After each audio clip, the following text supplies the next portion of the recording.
Қазақстан жерінің қай жерлерінен алтын адамдар табылды? Есік қорғанындағы алтын адамды қай археолог тапты?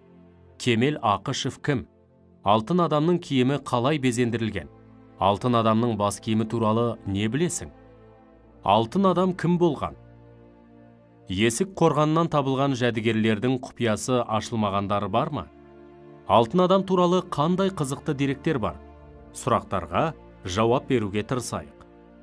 Елбасымыз Нұрсұлтан Әбішұлы Назарбаев Ұлы даланың 7 қыры атты мақаласында алтын адам туралы былай деді: біздің түп тамырымызға жаңаша көзқараспен қарауға жол ашып, әлемдік ғылым үшін сенсация саналған жаңалық 1969 жылы Қазақстанның Есік қорғанынан табылған өнертанушы ғалымдар арасында қазақстандық Тутанхамон деген атқа ие болған алтын адам.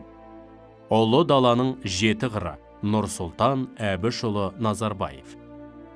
Қазақстан жерінің қай жерлерінен алтын адамдар табылды? Алтын адамдар Қазақстан жерінен табылған құнды тарихи жәдігерлер. Бірінші, Есік қорғаны. Алматы қаласының іргесіндегі Есік қорғанынан 1969 жылы табылған алтын киімді адам құнды тарихи жәдігер. Екінші, Аралтөбе қорғаны. 1999 жылы Атырау облысының Жылыой ауданына қатысты Аралтөбе қорымынан табылып, екінші алтын адам атанған Сармат көсемі. Үшінші, Шілікті қорымы. 2003 жылы Шығыс Қазақстан облысына қарасты Зайсан ауданының Шілікті қорғанынан табылған үшінші алтын адам. Төртінші, Талды 2 қорымы. 2010 жылы Қарағанды облысына қарасты Талды 2 қорымнан табылған алтын адам. Бесінші, Тақсай обасы. 2012 жылы Батыс Қазақстан облысынан табылған Сармат ханшайымы. Енді осы жәдігерлердің ішінен біз Есік қорғанынан табылған алтын адамға тоқталсақ. Есік қорғанынан табылған алтын адамды қай археолог ашты?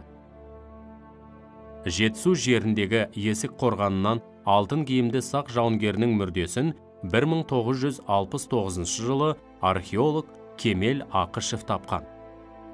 Алтын адам қай кезеңге жатады және оның сипаттамасы қандай? Зерттеушілердің пікірі бойынша Есік қорғанынан табылған алтын адам ерте темір дәуірінде өмір сүрген. Оның жасы 17-18, бойы 165 см шамасында деп болжам айтылады. Жалпы Шығыс Қазақстан және Жетісу жерінде ертедегі көшпелілердің өте үлкен қорғандары жиі кездеседі. Олардың ішінде биіктігі 15-18 метрге жететіндері де бар.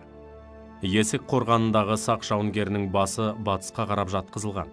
Қабірден сонымен бірге ыдыстар, зергерлік бұйымдар көп табылды. Қабірдің бетін ағаш қақпақпен жауып, темір құрсаулармен бекіткен.